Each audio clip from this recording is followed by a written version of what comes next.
So next one is a CPU virtualizations. So basically CPU virtualizations involve a single CPU acting as if it were multiple separate CPU. The most common reason for doing this is to run multiple different operating systems on one machine. CPU virtualizations emphasize performance and run directly on the available CPU whenever possible. The underlying physical resource are used whenever possible and the virtualizations layer run instructions only as needed to make a virtual machine operate as if they were running directly on a physical machine. When many virtual machines are running on ESXi mode, those virtual machines might example of CPU resource.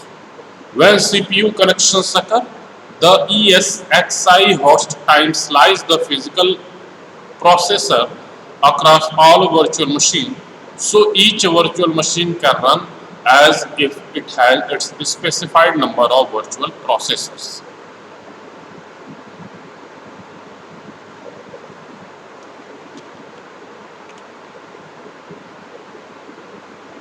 Next one is a memory virtualization. So third one is the memory virtualizations. Virtual memory virtualizations is similar to the virtual memory support provided by modern operating system. In a traditional execution environment, the operating system maintains mapping of virtual memory to machine memory using page table, which is one stage mapping from virtual memory to machine memory. All modern x86 CPU include a memory management unit and translations look aside buffer TLB to optimize virtual memory performance. However, in a virtual executions environment, virtual memory virtualizations involve sharing the physical system memory in RAM and dynamically allocating it to the physical memory of the virtual machine. That means a two-stage mapping process should be maintained by the guest operating system and the virtual machine monitor respectively. Virtual memory to physical memory and physical memory to to machine memory. Furthermore, MMU virtualizations should be supported which is transparent to the guest operating system. The guest operating system continue to control the mapping of virtual address to the physical memory address of virtual machine. But the guest operating system cannot directly access the actual machine memory. The VMM is responsible for mapping the guest physical memory to the actual machine. And in this figure show the two-level memory mapping procedure, that is a virtual memory, then physical memory, then machine memory.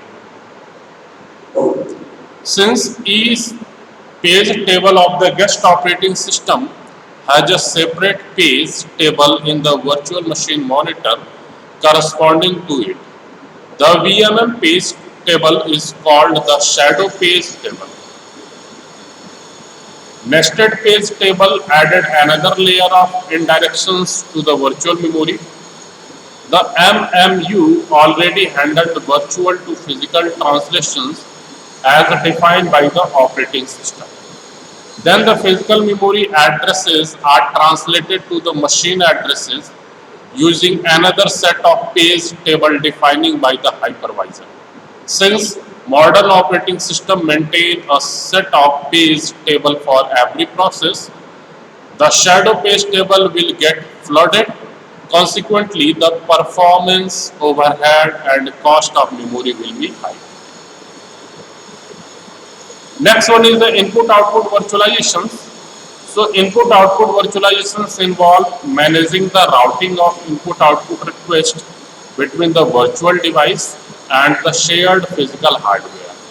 At the time of this, there are three ways to implement input-output virtualizations. First one is the full device emulations, second one is the para virtualizations, and third one is direct input output. In full device simulations is the first approach for input output virtualizations, and generally this approach emulate well known real world devices. All the function of a device or bus infrastructure such as the device enumerations, identifications, interrupt and DMA are replicated in the software. This software is located in the virtual machine monitor and act as the virtual device. The input-output access requests of the guest operating system are trapped in the virtual machine monitor, which interact with the input-output devices, and a single hardware device can be shared by multiple virtual machines that run concurrently. However, software emulations run much slower than the hardware it emulated. The para-virtualizations method of input-output virtualization is typically used in GEN. It is also known as the split driver model, consisting of a front-end driver and a back-end driver. The front-end driver is running in domain U and the back-end driver is running in domain G. They interact with each other via a block of shared memory. The front-end driver manages the input-output request of the guest operating system, and the back-end driver is responsible for managing the real input-output devices and multiplexing the input-output data of different virtual machines. Although para input-output virtualizations achieve better device performance than the full device simulations, it comes with the higher CPU overhead.